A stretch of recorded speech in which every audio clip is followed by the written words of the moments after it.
boys and girls. Good morning, boys and girls. How are you? I'm so happy to see you. I'm so happy you're here. Welcome back to my house, everybody. So, on Monday, we started talking about the life cycle of a plant. On Tuesday, we talked about each of the parts of the plant. So today, we're going to talk about the seeds and how those seeds grow. And that is called germination. So we're going to learn all about that. But first, let's do our calendar. We're still in the month of April. So we start out with red, green, purple.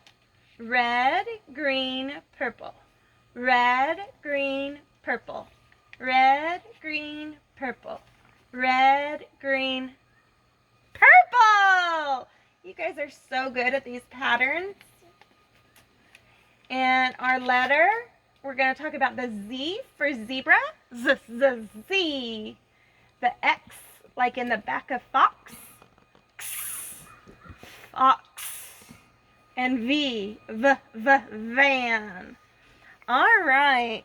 So the first thing I'm going to do is read this book called Germination. And you can get a copy of this book at worksheetplace.com. All right. Germination is how a seed grows. So it's all these stages from the seed turning into the plant. That is germination. Plant a seed in soil. So first you have to put that seed in the dirt. Water the seed. It needs water. And see how it's starting to sprout? It split that seed open and a little bit of green's coming. Make sure it has sun and air, because the sun is what feeds our plant. And that's what helps it grow up out of the dirt. And then watch it grow. And then it turns into a whole plant that will make new seeds and start the cycle over again. And it's germination, because that is what the process of the seed going from a seed to a flower is called germination. So I have a couple games that I came up with. The first one I want to talk about is, look at how cool these pictures are. So each one of these things comes from a seed. So I'm going to look at the seed, and I'm going to look at this, and I have to figure out which seed goes to which of these pictures.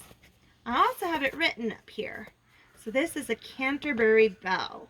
And if I look, does that say the same as this? No. Canterbury bells. So this seed comes from this flower. And look, the seeds are inside the flower. But that's not always how seeds aren't always from the middle. Because look at a carrot. Carrot seed is this one.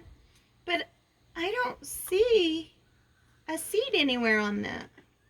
Because the carrot seed's actually inside that carrot. And the other cool thing is the carrot is actually the root. See all these little squiggles? That is the root. And on top it has a green plant. And we eat the root of that. I don't think that's a pea. Look, this is the zinnias. And it has the seeds inside the flower again. And then the pea seed. We eat these seeds too. And they're inside this hole. And you split them open and you eat the peas. Now I actually eat even the hole. Alright. So that's a few seeds, but what about other kinds? So I have a few kinds of food here. I cut open a tomato so that we can look at the seeds inside a tomato. So I'm going to very carefully open it up and flip this part back. And look at all those seeds in there. We have a lot of seeds in that tomato, huh? And it's on the other side too. So this is the other half of that tomato, and you can see even more seeds. So some things put off a lot of seeds. And this is a pear, and it grows on a tree like this. And then the pear is connected to the tree by this little stem.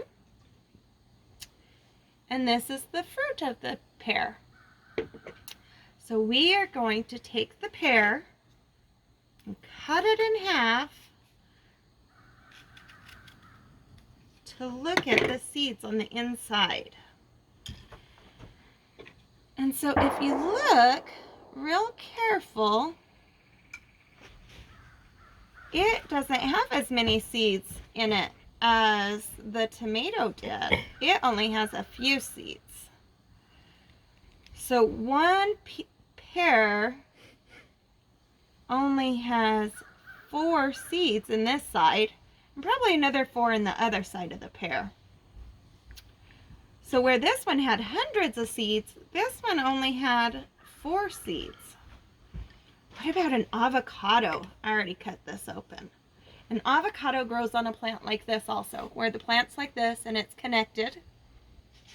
Now I already cut this, so we're going to split it open and open it up. And it only has 1 seed, and it's a lot bigger than these seeds, huh? So avocado only has 1 seed. Your pear had 4 seeds in that side, and you have hundreds in your tomato. Well, other kinds of seeds, like this acorn, it actually grows on the tree like this. And so instead of having fruit or a vegetable around it, the seed just grows onto the plant like this and connects. This is its little stem right there. And then the cap will fall off, and this seed will grow a new tree. A walnut is real similar to that. And it just grows on the tree and it will fall off. And this hole is the seed. And now we break open this seed and we'll eat the meat in this seed because we eat walnuts. But if you leave it, the squirrel's got this one. If you leave it though and the squirrel doesn't eat it, then it will grow a walnut tree. Now this is a really cool kind of seed. See each one of these little holes? A seed, 1 seed is in each one of these holes. And so when it falls off the tree, and as it dries, these open up like it did right now. And you can see how there's lots of them. And each one has a seed. And it will fall out as this blows along. And it makes more gumball plants. Alright, we have one more activity. If we come over to the felt board. And we have to try to remember what the parts of the plant are. So first, oh, I forgot to cut the roots separate. So we're going to put the roots and the stem together. And then it grows a flower. And the seeds are inside that flower, right? But what about a different kind of plant? What about like corn? Well, it still has the roots and it still has the stem, but the corn actually grows like this, and we eat those seeds So it's a little different. Or, like with the nut, it will grow off a tree like that. And then they fall off. And it just grows off on the little bits, kind of like where the leaves go. And then the fruit is even more special, because what fruit does is first the fruit makes a blossom, and so that's a kind of flower, and then that flower, all this will fall away, and inside that flower is the fruit, and so the flower petals fall away and it has just the fruit hanging there. But the most important part about all of plants is it has to have the sun and it has to have water. So in order for a plant to grow, it has to have 3 things: sunlight, water, and soil to grow. I hope you had fun. I'll see you next time. Bye.